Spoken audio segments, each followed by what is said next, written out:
বন্ধুরা চালায় বাইক টেনে নামাই দিল, বাইকটা দিয়া যায় ভয় লাগবার নেই যে কোন দিয়া যাও, তাড়াতাড়ি বাড়ি যাই গা।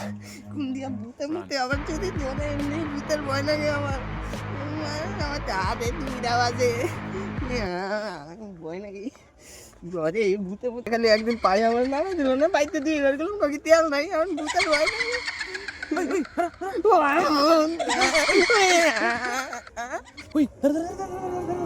কে রা তুই? আমার নেট শেষ হয়েছে, তো রাত 2টার সময় তোর ভয় মরবার হয়েছিলাম। তো রাত 2টার সময় হসপিটাল নাকি 12টার পরেই তো নেট দেয়। তো এবার হসপিটাল নাকি কি দেখবার নিছিলি তুই? এনে এইচডিতে দেখতেছিলাম তো।